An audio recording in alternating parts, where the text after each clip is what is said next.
दोस्तों नमस्कार, मैं हूं आपका होस्ट मिथिलेश कुमार। आजकल नेपाल से जो है एक बहुत ही ज़्यादा इंटरेस्टिंग रिपोर्ट सामने निकल के आ रही है और वो ये है कि आप मेरे स्क्रीन पे देख सकते हैं।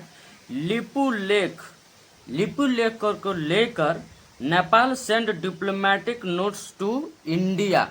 यानी भारत को जो है नेपाल ने एक डिप्लोमेटिक नोटिस भेजा है। और इस नोटिस में लिपू लेख जो एक जगह है उसकी उसमें वर्णन किया है। वर्णन इस बात का किया है कि भारत साहब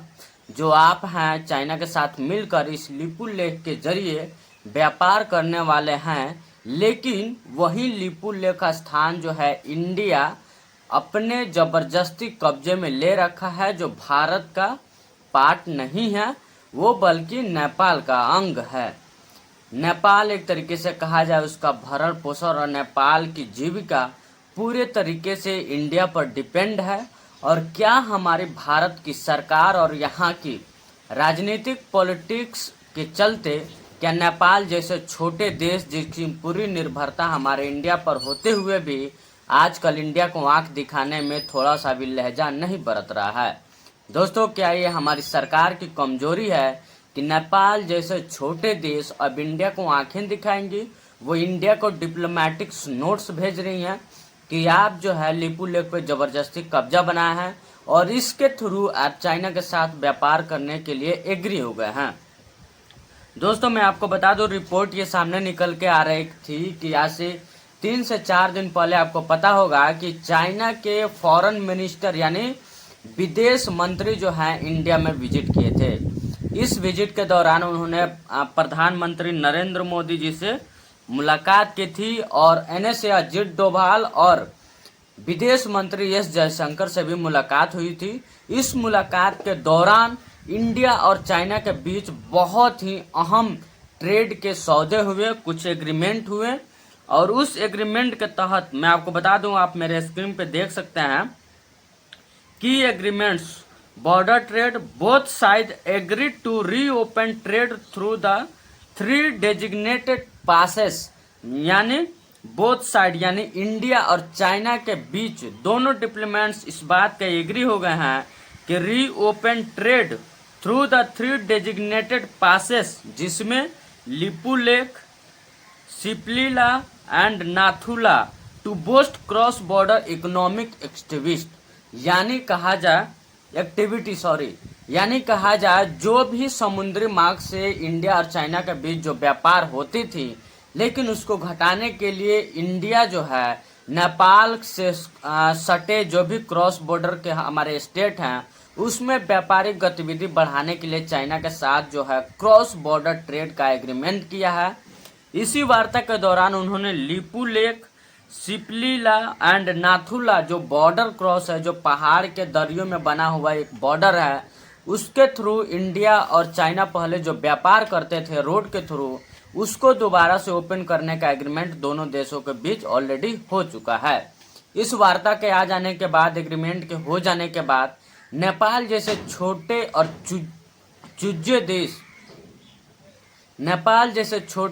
चुज्जे देश अगर इंडिया को आंखें दिखाएंगी, इंडिया को डिप्लोमेटिक नोट्स भेजेंगी कि आपने चीन के साथ एक तरीके से समझौता कर लिया जिसमें मुझे शामिल नहीं किया, और जिस जगह और जिस बॉर्डर का आपने जिक्र किया है व्यापार के लिए,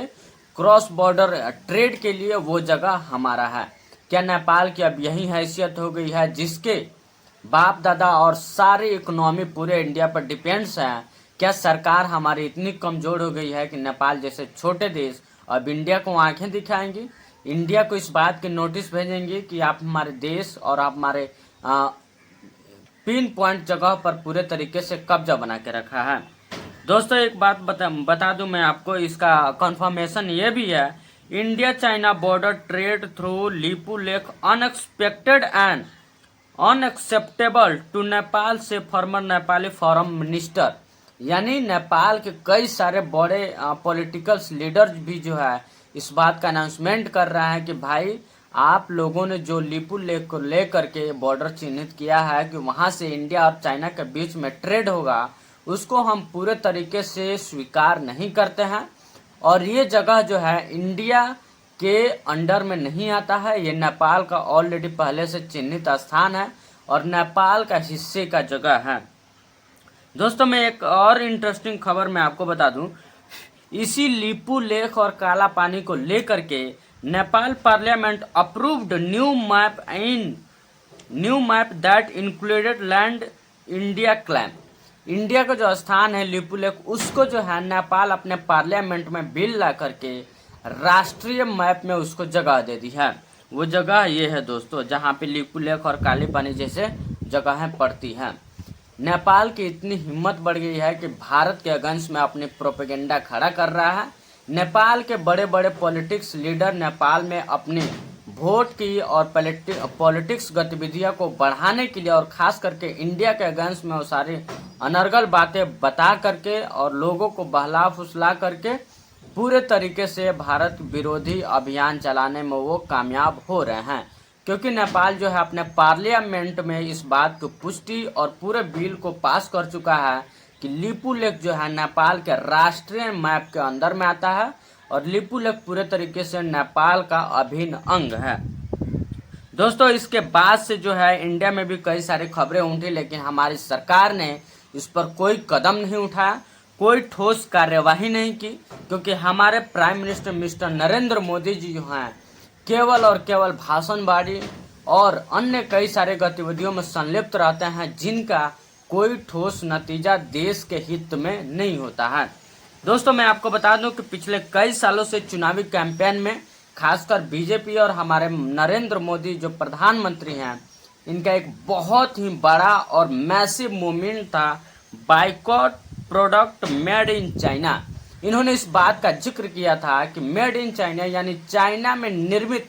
कोई भी वस्तु को इंडियन हमारे देशभक्त पूरे तरीके से इस्तेमाल करना बंद कर दें, क्योंकि ये देश के दुश्मनों के हाथ में पैसा जाता है। लेकिन ऐसी क्या मजबूरी आ गई कि हमारे नरेंद्र मोदी सरकार को चाइना के साथ इस बात का एग्रीमेंट करना पड़ा कि भाई हम नेपाल या फिर लिपू लेक के रास्ते से हम आपके साथ ट्रेड करना चाहते हैं,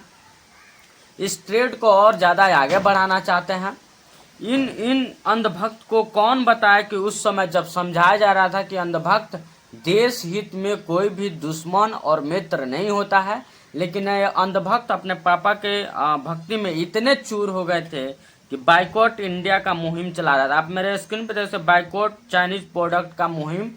बहुत ही जोर शोर से लगभग 2 से 3 सालों तक चला था, लेकिन उन कुत्तों को अब जगह नहीं मिला है, इनको पेट में घी हजम नहीं हो रहा है, क्योंकि पापा जो हैं इनके ऑलरेडी इंडिया के साथ और चाइना के साथ ट्रेड कर चुके हैं, इस बात का एग्रीमेंट कर चुके हैं कि आने वाले समय में इन तीनों क्रॉस बॉर्डर के थ्रू इंडिया चाइना जो है पूरे तरीके से ट्रेड व्यापार करने वाले हैं। क्या हम ये समझ लें कि बाइकॉट चाइना प्रोडक्ट की जो नीति है वो केवल और केवल चुनावी मेढक की तरह बाहर आती हैं, लोगों के लोक लुभावन बातों और भावनाओं के साथ खेल करके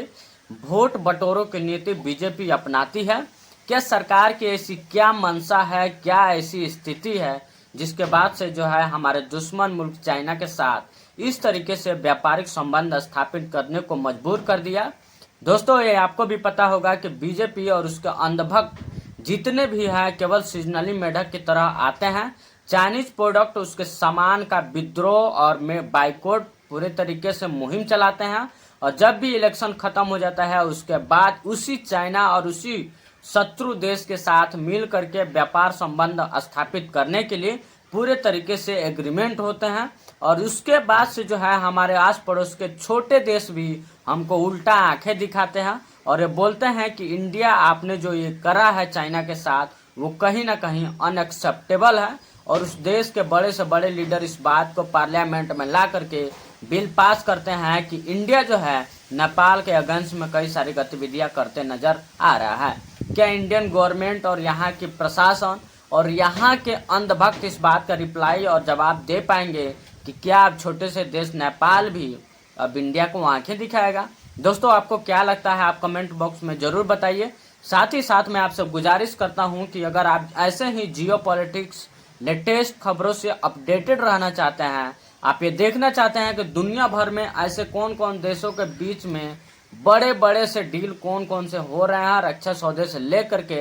ट्रेड, डिप्लोमेटिक, अन्य कई सारे घटनाओं को लेकर से आप परिचित होना चाहते हैं तो प्लीज़ आप हमारे चैनल को सब्सक्राइब कीजिए, वीडियो लाइक शेयर जरूर कीजिए। जय हिंद।